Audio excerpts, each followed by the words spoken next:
Welcome back. Hubballi ನಗರದಲ್ಲಿ cylinder ಸ್ಫೋಟ ದುರಂತ ಪ್ರಕರಣಕ್ಕೆ ಸಂಬಂಧಪಟ್ಟಂತೆ ಸಿಲಿಂಡರ್ ಸ್ಫೋಟದಲ್ಲಿ ಮೃತಪಟ್ಟವರ ಸಂಖ್ಯೆ 8ಕ್ಕೆ ಏರಿಕೆಯಾಗಿದೆ. ಚಿಕಿತ್ಸೆ ಫಲಿಸದೆ ಮತ್ತೊಬ್ಬ ಅಯ್ಯಪ್ಪ ಮಾಲಧಾರಿ ಸಾವನ್ನಪ್ಪಿದ್ದಾರೆ. ಹುಬ್ಬಳ್ಳಿಯ ಉಣಕಲ್ ನಿವಾಸಿ ಪ್ರಕಾಶ್ ಬಾರೇಕಾರ 42 ವರ್ಷ ಸಾವನ್ನಪ್ಪಿದ್ದಾರೆ. ಅಚ್ಚವ್ವಳ ಕಾಲೋನಿಯಲ್ಲಿ ನಡೆದಿದ್ದ ಘಟನೆ ನಿನ್ನೆ ರಾತ್ರಿ ಮಾಲಾಧಾರಿ ತೇಜೇಶ್ವರ್ 27 ವರ್ಷದವರು ಮೃತಪಟ್ಟಿದ್ದಾರೆ. ಓರ್ವ ಗಾಯಾಳುವಿಗೆ ಕಿಮ್ಸ್ನಲ್ಲಿ ಚಿಕಿತ್ಸೆ ಮುಂದುವರೆದಿದೆ. ಡಿಸೆಂಬರ್ 22ರಂದು ನಡೆದಿದ್ದ ಘಟನೆ ನಿನ್ನೆ ರಾತ್ರಿ ಮಾಲಾಧಾರಿ ತೇಜೇಶ್ವರ್ 27 ವರ್ಷದ ತೇಜೇಶ್ವರ್ ಸಾವನ್ನಪ್ಪಿದ್ದಾರೆ. 9 ಗಾಯಾಳುಗಳ ಪೈಕಿ ಅಯ್ಯಪ್ಪ ಮಾಲಧಾರಿಗಳು ಸಾವನ್ನಪ್ಪಿದ್ದಾರೆ. ಓರ್ವ ಗಾಯಾಳುವಿಗೆ ಕಿಮ್ಸ್ನಲ್ಲಿ ಇದೀಗ ಚಿಕಿತ್ಸೆ ಮುಂದುವರೆದಿದೆ.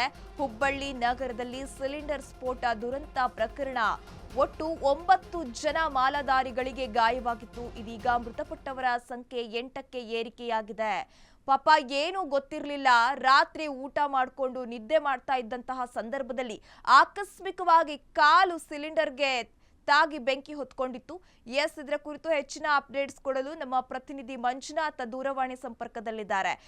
ಮಂಜುನಾಥ್, ಒಂದು ಚಿಕ್ಕ ಕಾರಣ ಕಾಲು ತಾಗಿಗೆ ಒಂದು ಬೆಂಕಿ ಹೊತ್ಕೊಂಡು ಸಿಲಿಂಡರ್ ಸ್ಫೋಟಗೊಂಡಿತ್ತು. 9 ಜನ ಅಯ್ಯಪ್ಪ ಮಾಲಧಾರಿಗಳ ಪೈಕಿ 8 ಜನ ಮೃತಪಟ್ಟಿದ್ದಾರೆ ಅಂತ ಹೇಳಲಾಗ್ತಿದೆ. ಇದರ ಕುರಿತು ಇನ್ನೂ ಹೆಚ್ಚಿನ ಮಾಹಿತಿ ಕೊಡೋದಾದ್ರೆ? ಹೌದು ಶೋಭಿ, ಕಳೆದ ಡಿಸೆಂಬರ್ 22ರಂದು ಭಾನುವಾರ ಹುಬ್ಬಳ್ಳಿ ಅಚ್ಚವನ ಕಾಲೋನಿಯಲ್ಲಿ ಅಯ್ಯಪ್ಪ ದೇವಸ್ಥಾನದಲ್ಲಿ ಪೂಜೆ ಮಾಡಿ ಮಲಗಿರುವ ಸಮಯದಲ್ಲಿ ರಾತ್ರಿ 1 ಗಂಟೆಗೆ ಅಯ್ಯಪ್ಪ ಮಾಲಾಧಾರಿ ಒಬ್ಬರ ಕಾಲು ಬಡಿದು ಗ್ಯಾಸ್ ಸೋರಿಕೆಯಾಗಿ ಉಂಟಾದ ಸ್ಫೋಟದಲ್ಲಿ ಸುಮಾರು 9 ಜನ ಅಯ್ಯಪ್ಪ ಮಾಲಾಧಾರಿಗಳು ಗಾಯಗೊಂಡು ಅದೇ ರೀತಿಯಾಗಿ ತಕ್ಷಣ ಗಾಯಾಳುಗಳನ್ನು ಹುಬ್ಬಳ್ಳಿ ಕಿಮ್ಸ್ ಆಸ್ಪತ್ರೆಯಲ್ಲಿ ದಾಖಲೆ ಮಾಡಲಾಗಿತ್ತು. 9 ಜನರ ಪೈಕಿಯಲ್ಲಿ 7 ಜನರು ಮಾಲಾಧಾರಿಗಳು ಮೃತರಾಗಿದ್ದರು. ನಿನ್ನೆ ರಾತ್ರಿ ಸಮಯದಲ್ಲಿ 42 ವರ್ಷದ ಪ್ರಕಾಶ್ ಬಾರ್ಕೇರ್ ಎಂಬ ಅಯ್ಯಪ್ಪ ಮಾಲಾಧಾರಿ ಚಿಕಿತ್ಸೆ ಫಲಕಾರಿಯಾಗಿದೆ, ಮೃತರಾಗಿದ್ದಾರೆ. ಇನ್ನು ಉಳಿದ ಒಬ್ಬ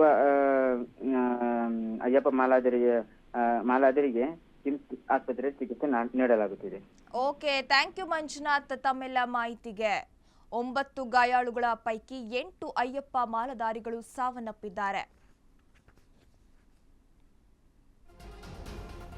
ಹುಬ್ಬಳ್ಳಿ ನಗರದಲ್ಲಿ ಸಿಲಿಂಡರ್ ಸ್ಫೋಟ ದುರಂತ ಪ್ರಕರಣದಲ್ಲಿ ಒಟ್ಟು 9 ಮಾಲಧಾರಿಗಳು ಗಾಯಗೊಂಡಿದ್ರು. ಅವರನ್ನ ಕಿಮ್ಸ್ ಆಸ್ಪತ್ರೆಗೆ ದಾಖಲಿಸಿ ಚಿಕಿತ್ಸೆಯನ್ನ ಕೊಡಿಸಲಾಗ್ತಾ ಇತ್ತು. ಇದೀಗ 9 ಜನ ಮಾಲಧಾರಿಗಳ ಪೈಕಿ 8 ಜನ ಸಾವನ್ನಪ್ಪಿದ್ದಾರೆ. ಇನ್ನು ಒಬ್ಬರಿಗೆ ಕಿಮ್ಸ್ ಆಸ್ಪತ್ರೆಯಲ್ಲಿ ಚಿಕಿತ್ಸೆ ಮುಂದುವರಿಯುತ್ತಿದೆ ಎನ್ನುವ ಮಾಹಿತಿ ಲಭ್ಯವಾಗ್ತಾ ಇದೆ. ಅಚಾನಕ್ ಆಗಿ ನಡೆದ ಘಟನೆ. ಕಾಲು ಸಿಲಿಂಡರ್ಗೆ ತಾಗಿ ಅಲ್ಲಿ ಪಕ್ಕದಲ್ಲಿ ಇದ್ದ ದೀಪದಿಂದ ಬೆಂಕಿ ಹೊತ್ಕೊಂಡು ಇಷ್ಟೊಂದು ದೊಡ್ಡ ಪ್ರಮಾಣದಲ್ಲಿ ಬೆಂಕಿ ಹೊತ್ತಿದ್ದು ಹೊಗೆ ಆವರಿಸಿಕೊಂಡಿದ್ರಿಂದ ಪಾಪ ಅವರಿಗೆ ಹೊರಗೆ ಬರಕ್ಕೆ ಆಗಿರಲಿಲ್ಲ. ಟೋಟಲ್ 9 ಜನ ಮಾಲಧಾರಿಗಳಿಗೂ ಕೂಡ ಗಂಭೀರ ಗಾಯವಾಗಿತ್ತು. 8 ಜನ ಸಾವನ್ನಪ್ಪಿದ್ದಾರೆ.